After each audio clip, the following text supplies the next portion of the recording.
Papua itu berdiri di atas emas, berjalan tanpa alas. Jadi Papua, Indonesia kan disebut orang negara kaya, sumber daya alam kaya. Itu karena ada Papua di dalamnya, karena ada Kalimantan di dalamnya. Kalau misalnya negara kita nggak ada Kalimantan, nggak ada Papua atau Pincang, negara kita ya bukan negara sumber daya alam kaya. Jadi sebenarnya kita, pemerintah termasuk kita nih Om Ded, termasuk rakyat Indonesia itu harus minta maaf kepada rakyat Papua. Kenapa kita harus minta maaf? Karena sampai sekarang kesetaraan sosial, ekonomi, semuanya kesetaraan untuk seperti kita di Pulau Jawa dan di pulau-pulau lainnya itu nggak ada sama sekali di Papua. Di Papua itu tertinggal mungkin 50 tahun dibandingin kita di Pulau Jawa ini Om Ded.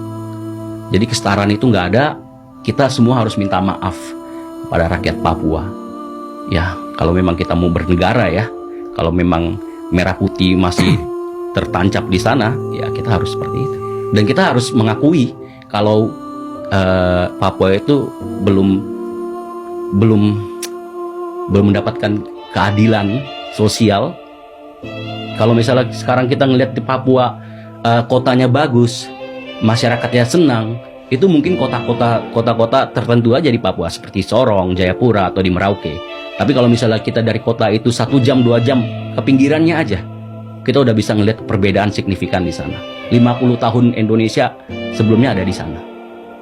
Wow. Ini boleh gua katakan bahwa ini adalah protes lu ke pemerintah?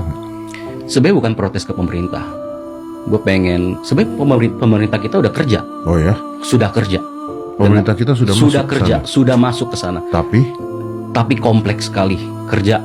Untuk kerja di Papua itu sangat kompleks dan kredit, susah sekali. Papua ini nggak seperti misalnya kalau misalnya di Indonesia kita punya Kalimantan dengan Papua yang sama-sama besar. Penerapannya nggak sama sekali. Papua ini dengan beragam multikultur. Kalau lu mengatakan pemerintah sudah masuk dan bukan salah pemerintah juga, berarti salahnya di mana? Menurut gua, kan lu tadi mengatakan kita harus minta maaf. Pemerintah pusat kita sudah bekerja. Penerapan salah. Cuma kan kita harus ingat di negara kita ini dari pusat juga ada, di bawahannya juga ada pemerintah daerah. Nah mungkin di situ ada kesalahan.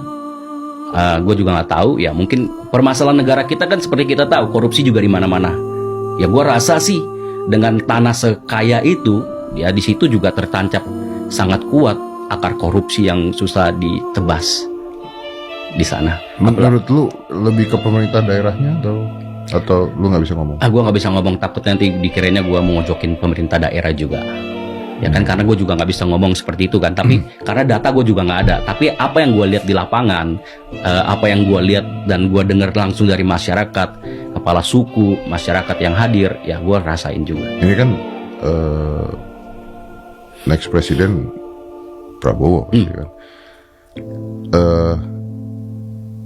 Apa yang bisa lu, misalnya dia dengar ini, apa yang lu mau sampaikan ke dia, ke Bapak Prabowo? Untuk Bapak Prabowo, untuk Papua ya? Untuk Papua ya?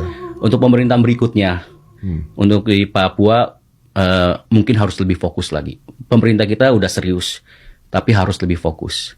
Dan program makan siang gratis itu sangat tepat sasaran kalau misalnya di Papua, dan dibutuhkan. Karena kelaparan setiap hari, anak-anak kelaparan setiap hari. Kita jangan ngomong di kota-kota. Kalau misalnya ada tokoh politik, artis semua yang main ke Papua tapi pernah ke kota, mereka nggak pernah masuk ke pedalaman pelosok, itu sama aja omong kosong. Jadi mereka hanya menggambarkan kebahagiaan ilusi buat kita semua, seolah-olah Papua ini berkembang.